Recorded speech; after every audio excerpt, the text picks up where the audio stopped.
You're listening to Zap Night, a video game review podcast. Join your hosts as we review video games from all systems and all genres. Hey guys, and welcome to another episode of Zap Night. I'm your host, Danny. I'm your co-host, Kaylie. This is episode 73, and today we are not talking about Assassins Creed Valhalla, unfortunately. But fortunately, we are talking about Gris. So that's kind of a nice thing.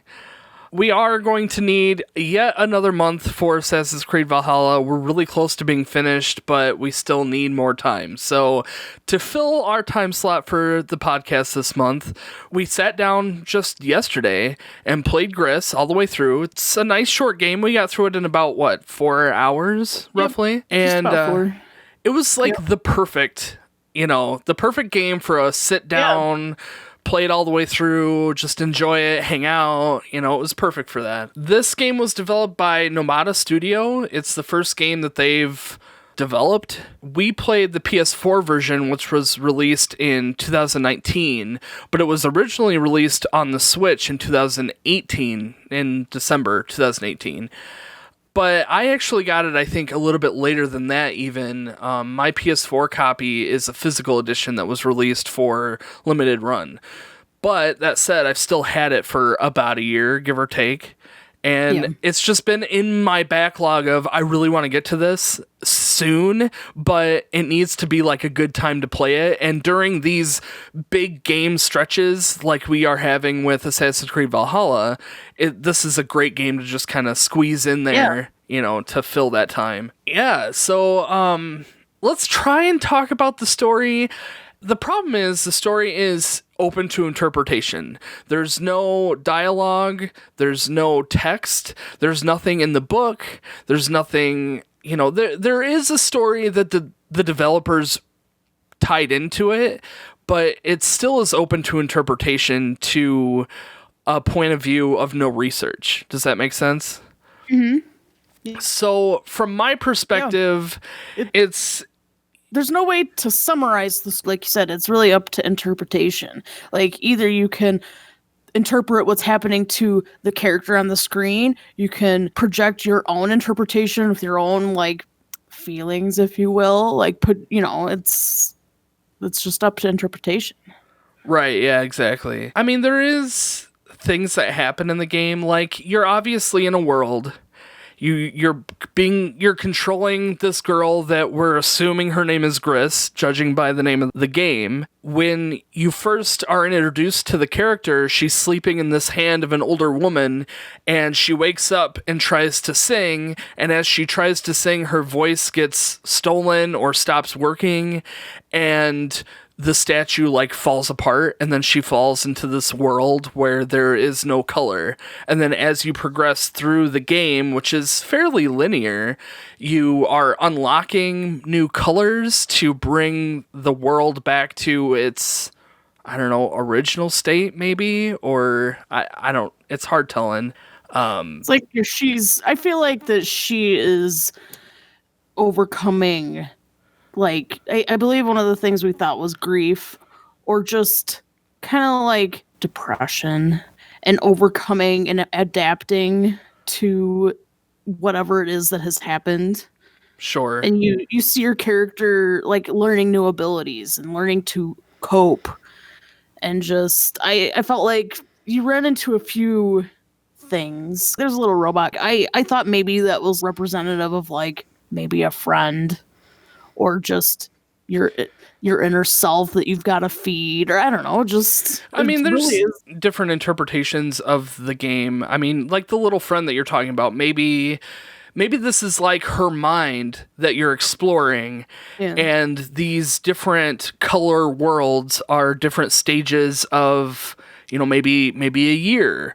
The first year, she lost, I want to say maybe her mom or something. Yeah, that's kind of the vibe you're getting. And she descends into despair where there's no color, there's no life, she can hardly stand, she can hardly walk, but she figures it out, she makes it through, and then the grief, the waves, the blasting is pushing her back and making her fall down and go backwards, and it Mhm. you know, and then you learn to overcome that and you move on, and then you know, the little pet that she got, maybe she got a cat in real life and it's representing, you know, this little robot guy where she has to feed the little robot guy, but eventually it moves on too. And I don't know, just, you know, again, Yeah. it's that, you know, interpretation that you can put on it. Yeah. It's for there not being an explained story anywhere, it's kind of easy to make up your own story. Like, I really am not crazy about those. It's up to your interpretation, but really, it kind of speaks for itself. And then if you want to take it further, you can, kind of stuff. Sure. And if you wanted to do research, there is a story that the developers put into it. And if you wanted to hunt it down, you can. But from a perspective of I played it and I didn't look that up to see what it is, that's kind of the vibe that I get from it. You can tell that this girl is struggling with something. There is demons haunting her. As you progress through the game, there's a bird that's like attacking her. And then there's a snake that's like oily, inky snake that's trying to attack her and eventually consumes her, and then she gets herself out of that situation and learns to sing again, and, you know, makes peace with, you know, there was that one scene where we walked by this like tomb of that older woman, it seemed, and when you sang in front of that tomb, like the flowers sprouted and you got the achievement for acceptance. So, Yeah. you know, again, there definitely is story baked into it, but without looking that up, Yeah. you know, this is a perspective that I'm getting from it. At the very end, it's almost like she finds herself and she comes to terms with herself for who she is or something. I don't know. Again, it's so difficult to explain it. It's such a visual game that you have to experience it for yourself to fully understand what the game is trying to show you. You know, for us to tell you on a podcast doesn't do it justice by any means. Absolutely. If you take anything out of this episode, it's you should play this for yourself because it's worth it. At least watch a gameplay of it because it's its own thing. Like it's something to everybody depending on you know, you take from it, you know, your own story. Absolutely. So what did you give it for a score for story? I gave it a 7 out of 10. Yeah, I gave it an 8.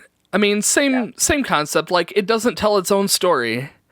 But, I mean, it does, but it doesn't, like, just hand it to you on a platter. Like, here's the story. So Yeah, absolutely. No, it's better. I mean, it's better than those that have no story, but it's its own thing. Like, I usually give those, like, a base 5 out of 10. Where this actually, it is up to interpretation. I don't know. It's designed to be artistically centered. The story is a big part of it. If you put a lot into, like, if that means a lot to you, if you're going through something really serious or deep, you know, it might mean something more to you. Definitely, you should play it then. But to me, where I will have not gone through that, at least not in this moment, to me, it was more about the art and the atmosphere and the, you know, the ambiance. Yeah, I couldn't agree more. I mean, there's definitely a lot of symbolism of depression and grief, but having not dealt with that myself in my own life, it's hard to take that away, you know. I definitely can see why if someone is in a really dark place where this might be somehow in a somber way comforting or inspiring. You know? Yeah, and the story might mean absolutely so much more to someone else than, say, me right now. Mm-hmm. So I think that's important. Like, it's really hard to score it. I'm just scoring it based on my feeling. I think that if I were going through something, I might score this a lot higher. And it's like, you know, I really felt that. I really felt that about the game. And that was the most important part to me. So, yeah, disclaimer, I guess. No, I think that sounds good. I can't agree more. I mean, you know, because we're brother and sister, we've dealt with very similar things as far as family matters, and I don't know, I don't necessarily deal with super deep, dark depression, so I can't relate to that, so I can't speak to it, you know, but yeah, let's move on. Sure. Graphics. I gave it a 10 out of 10. I did too. 10 out of 10. Yeah, it's its own thing. It's beautiful. It's at times vibrant and at times dark where it's appropriate. I love the watercolor. Like, it's got like watercolor backgrounds, but the colors are like slapped on top of it. It's Yeah, hard to it's explain. interesting. It's almost like the color is its own layer, and then Yeah. the line art is on top of that color layer, and they don't necessarily move as one piece. They move Absolutely. individually. It's really interesting. I thought that her actual like model was so fluid. Her dress, the way she skid down stuff, the way she floated, it was just seamless and smooth and appealing, and the backgrounds were amazing, every single one of them for different reasons. The animation as a whole was really Yeah. appealing. Just watching her move, like you were saying, running and walking and jumping, and the movement was just beautiful and so elegant. And that same elegance was transferred into the background and the elements of the game itself. Like the fan that sprawls out, it doesn't just click and it's open. It like the slow movement of elegance and timing, and it's great. I loved the like darkness, the like inkiness of the bird, like the crow or the eel, or there was just the darkness in general. I think at one point it like was almost like it was your character at the end. It's just the way it was inky and blob. It just flowed so beautifully. Yeah, it did. It really was awesome. It really had this like sense of urgency to it as you're being chased, because it is like this monstrous thing, even though throughout the entire game there's no enemies, so you don't actually feel threatened, but you're being chased by this inky dark black snake, and as it's like its mouth is opening, it's gooey, and it's super cool. The only complaint that I really could say graphic wise was there was a few spots where the view was so far back that I actually had to stand up and get closer to the TV to see where I was on the screen. But other than that, like, obviously I still gave it a 10 out of 10. It's not that bad. It's just, it was a little inconvenience to be like, okay, my character is like 5 pixels big at this point. Like, I have no idea where I'm at. I didn't have a whole lot of trouble with that, but I think you did a lot more levels like that than I did. No, I mean, I get that. Yeah. Our TV was far away though. Yeah, but still, I mean, it was a decent sized TV. And the majority of the game is fine, but there were a couple spots where the camera zoom was so far back where you could see so much of the level that you're in, but you couldn't hardly see your character, and you could hardly see where you were in, the level, the map itself. But again, small potatoes compared to the entirety of the graphics. So good. Again, and we're probably going to say this a lot, it's worth playing for yourself. Just, it's such a beautiful game. Like even the art style of the like intro of the girl, it's super appealing. Like the statues are very elegant and flowy, and it's so pretty. So gameplay. So to summarize gameplay, it's a platformer puzzle game. Would you agree with that? Yeah. Yes. The puzzle thing is fine. It's kind of easy peasy. My main complaint is I wanted to be able to run faster at some point, and it made it so slow. I think that wasn't really that noticeable until they introduced the water. I noticed. Sure. That's how I felt. I thought, well, maybe we'll get faster at some point. We never did. And I wanted to, there was a few points where, you had to be really on the edge of the platform to make some of those jumps. And a few of those is fine, especially, later on where it gets harder or something. But, I don't know. I gave it a 7 out of 10. Really was not terrible. Like, it really was fine. Just, it wasn't absolutely smooth, although the whole game all over was beautifully smooth. You know what I mean? Yeah. I gave gameplay a 9 out of 10. Oh, really? Yeah, I really didn't have any complaints. I mean, the puzzles, the biggest complaint that I have is that it's a little bit on the easy side, but that doesn't necessarily detract from the gameplay style. Like, it still is platforming and it still makes you think. And there were a few puzzles that it's like, what am I doing? And then you figure it out and it's like, yes, and that feeling of figuring out the puzzle is so satisfying that the moments that you were stuck or struggling were justified, I see.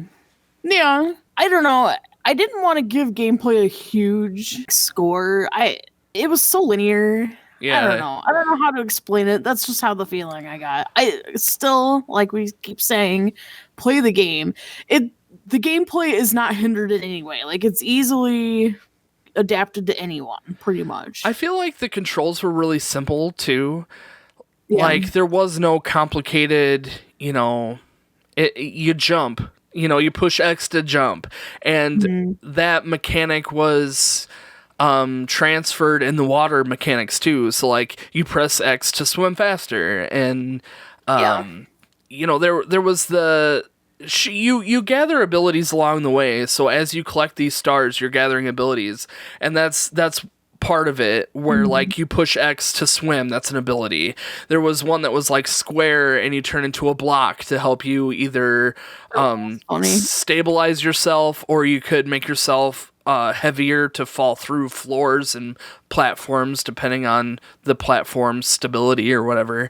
But yeah, so as you get these abilities, you're assigning those to different buttons, and that mapping was very straightforward. There wasn't a whole lot of complexity to it. Picking up the game for multiple sessions wouldn't be that big of a deal. There's 5 chapters to the game, something like that. Something like that. So, to play a chapter a day would maybe take you, maybe an hour, if that, per chapter. And, if you take it slow and just fully enjoy it, you could play this for a week and, just get a nice, solid game out of it. Be a great game to play before bed.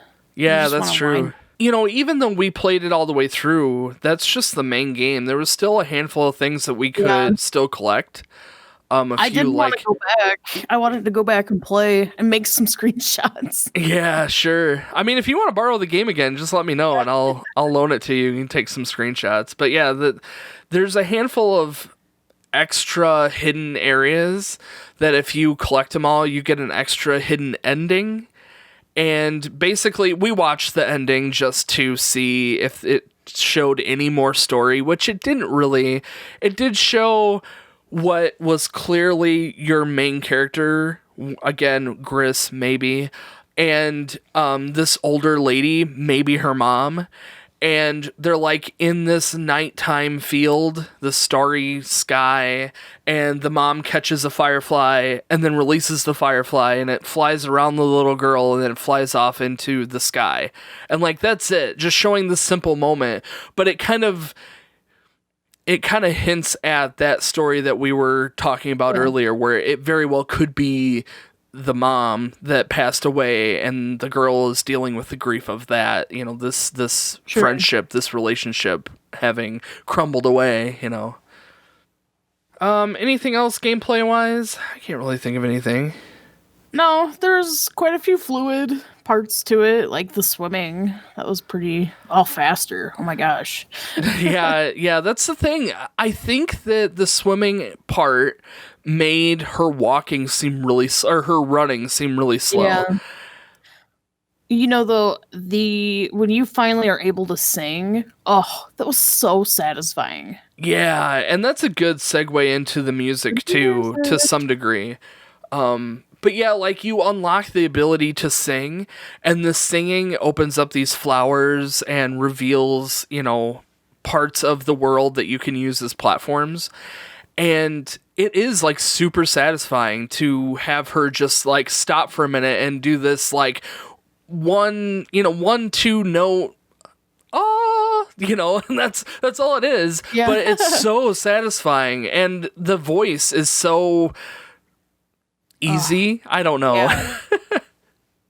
Very, very well done. Yeah, absolutely. So music, I also gave a 10 out of 10. I actually gave mine a lower score, but I'm gonna bump it up too. I gave it an 8, and then I was thinking about it when we were talking about stuff. I'm like, that really deserved a 9. And then I thought about some other stuff, so I was like, you know what, this is a 10 out of 10.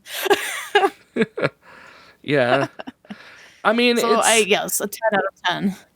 As you're playing through the game, the challenges that you encounter, the background music directly changes to match that situation or that scene. And it really sets the mood for what's going on. For example, one of the first levels is the Red Wind, and you're walking through, and the wind starts picking up, and the music like intensifies and changes and morphs until the wind dies down, and then it's like more calm again.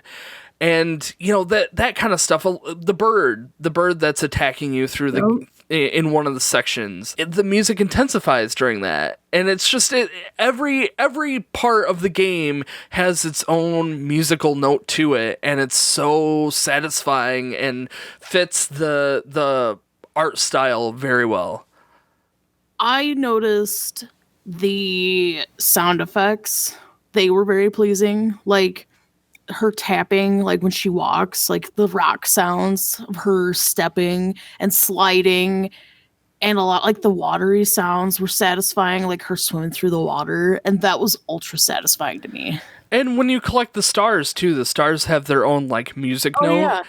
And when you find the spot where those stars belong, they kind of make this little da da da da tune to it. It's just, everything about it is so satisfying. It was really nice, yeah. And her like harmonized voice, like the voice, it's her voice, but there's like multiples like going on in the background to make it this one voice. But throughout the day, I've had that voice in my head, and I've had some music in my head, and it really stuck with me. And it fits the overall atmosphere and really makes it just come together nicely. Yeah, I fully agree. 10 out of 10. Cool. So, I mean, just getting through it quick on this one. Overall, I gave it a 9 out of 10. It's a really great game. My biggest complaint is that it is really short. I would have enjoyed this for many, many hours. I would have done more and more puzzles and gotten more complicated and deeper. But for what it is, great game, beautiful, beautiful atmosphere. Honestly, more than a game, this is a piece of art. It's not, it's a game, you can interact with it, but the experience is walking through a museum. It is art in its own right, like entirely a piece of art. It's amazing. I gave it a 10 out of 10.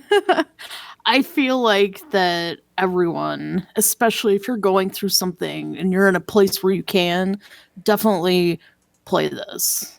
There's something beautiful about how sad it is and just that somberness, and I don't know, it's a really good game. There are raw emotions that are baked into this game that they are pushing upon you during key aspects to the gameplay. And it's like when when you're hitting those points, the music, the graphics, everything just plays together like music. I don't know. I don't have the words to express it. It's just, it's so well put together to make the entire experience, it makes you feel things. Even though you don't really know what the story may be, it forces you to feel these feelings, and you can tell that there is deepness there, So yeah, overall, what did I say? A 9 out of 10? Did you say what yours? Oh yeah, you gave it a 10, right? 10. Good deal. Yeah, I would say if you have a chance to play this game, definitely do it. I know that you can get it digitally. I don't know how much it is off the top of my head. My physical copy, I think I paid like $30 for it, though I know that because it's limited run, it's a lot more if you were to pick it up on eBay. So, probably try and find a digital copy of it on the Switch eShop or on the PlayStation shop. I'm sure that one of those will have a copy that you can buy.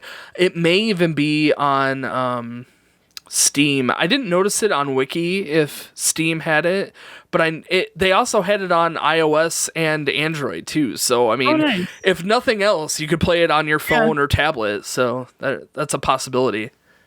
Nice, absolutely. So my total score was a 46 out of 50. What was yours? Mine was a 44 out of 50.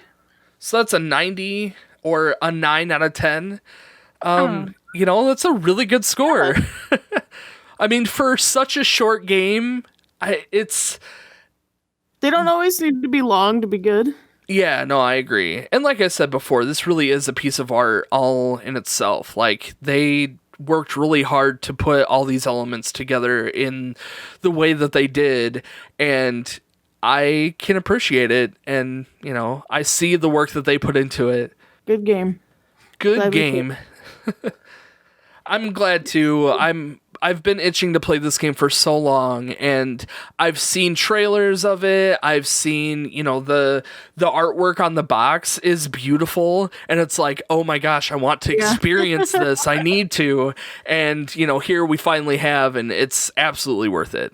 Yeah, absolutely. Should definitely play it at some point if you can. Yep.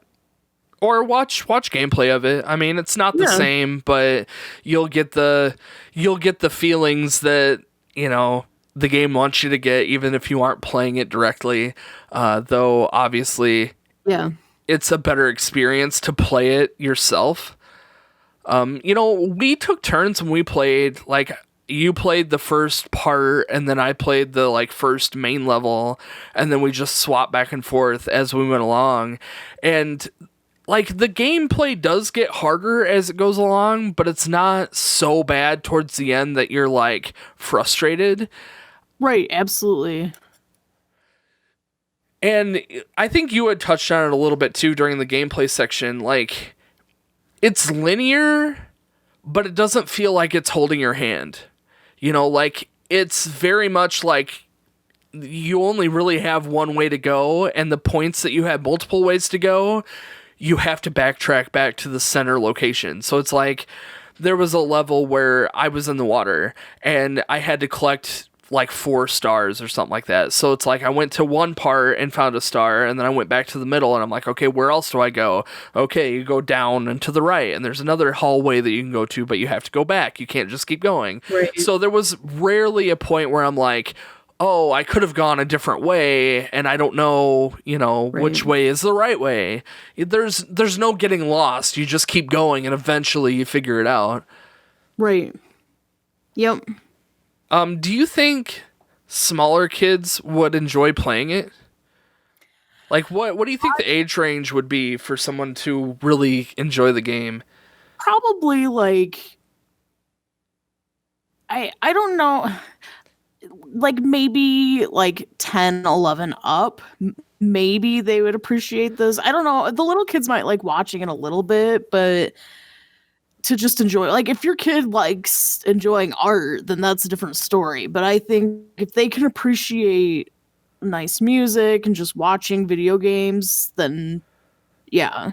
Right. It's a very simple platformer game with elements of puzzle. So it's it's challenging, but I feel teenager 13 plus would be able to handle this game really well. Yeah. Anything younger than that might struggle and not really care as much, but, the experience as a whole is so strong that most people will be able to enjoy it. It is given an E rating, not to confuse anyone. It's rated E for everyone. Right. It's just, there are going to be certain groups of people that may enjoy it more if you're, a little bit older. I would say 13 plus, you're going to really enjoy the game, but maybe the little kids wouldn't really be into it as much. Yeah. Well, I don't think I have anything really left to say about the game. I mean, it's a pretty simple game for being so good. It's really hard to fill it with a whole lot of more commentary. It's best experienced as is. Yeah, it really is. Your best bet is to play the game. If you've already played the game, then I'm just going over it again. Yeah, I'm just babbling at this point, but short and sweet podcast for a short and sweet game for sure. Absolutely. So next month we are going to be hopefully reviewing Assassin's Creed Valhalla. I am so close. I'm not so close to having it done, but I feel stronger about having it finished within the next few weeks than I did last podcast episode. So I'm really pretty confident that we'll be able to have Assassin's Creed Valhalla finished for March 1st podcast episode. And after that, we're still deciding on our next game after Assassin's Creed, not fully committed on any one idea yet.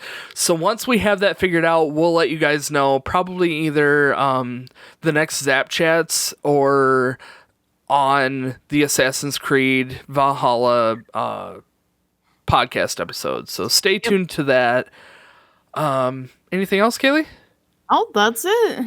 All right, guys. Thank you all so much for listening to this podcast episode. As always, follow all of our social media if you want to learn more. Check out our website, ZapNight.com, where you can see everything we've got going on and all the past games that we've played and talked about and reviewed. So yeah, thanks again for listening. We'll see you guys next time.